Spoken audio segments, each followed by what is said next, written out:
What if Netflix tried to buy Warnerbros Discovery and someone tries to hijack that deal? Come with me. Imagine waking up to the news that the biggest streaming platform, Netflix, is trying to buy one of the oldest Hollywood giants, Warnerbros Discovery. Now imagine that just when the whole industry is shocked, another company tries to hijack that deal at the last minute when it was about to be completed. Sounds crazy, right?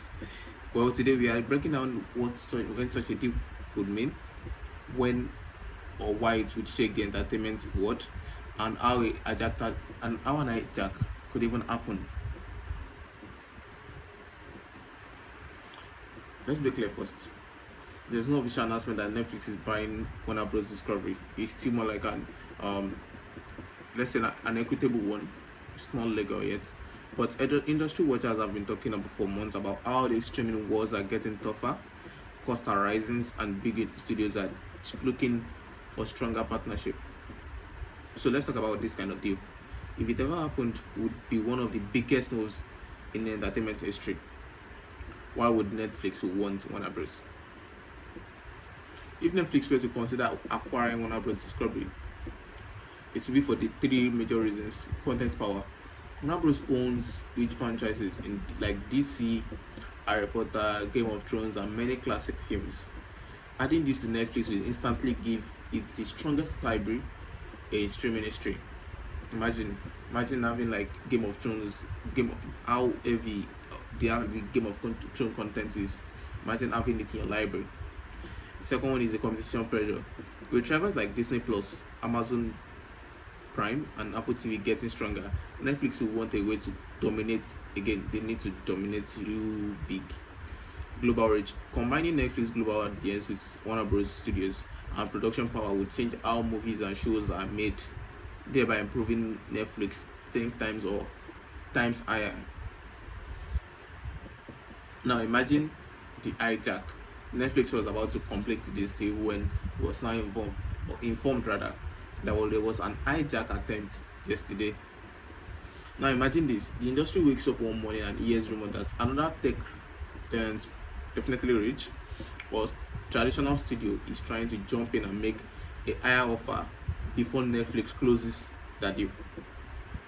This is common in real mergers and acquisitions. It's called hostile counter bid. Hostile counter bid.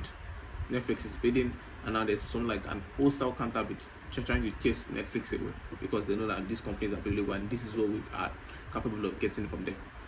So that is in the hypothetical situation, the hijack attempt will come from a rival streaming service. It's not like a normal thing, a rival streaming service, which is like competition, a major tech company, or an investor group trying to block Netflix from getting too much power.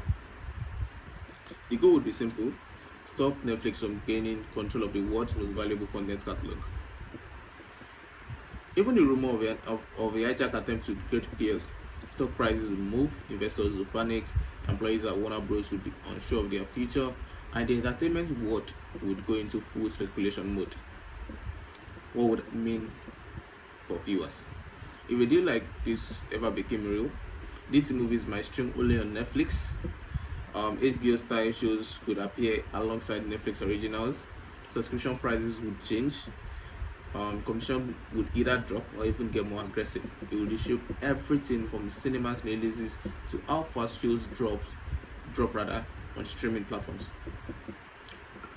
So even though the idea of Netflix acquiring Warner Bros. Discovery is only a theoretical scenario, I mean it has not been concluded. It is still at like a deal agreement stage. So in every transaction, there's where you agree the deal and there's where the deals are being executed. So basically, what has happened is just the fact that there has been an agreement of deal between the parties.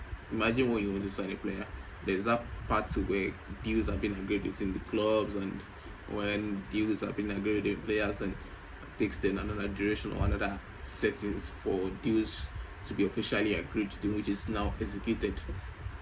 An example is the deal of Naby Fekir when it was going to be signed by Liverpool in 2016 or 2018. I can't really remember.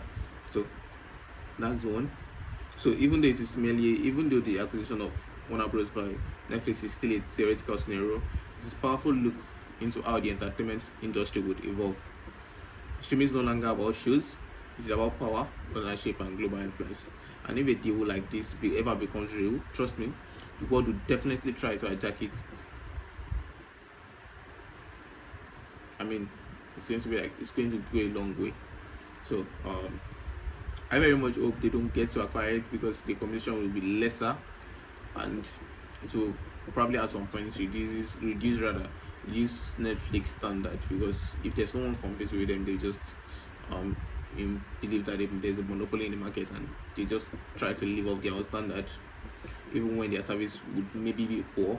They still would not care, because no one is competing with them. So thank you for watching. Let me know if you want a real breakdown of how matches and occasion works. A reward. Thank you.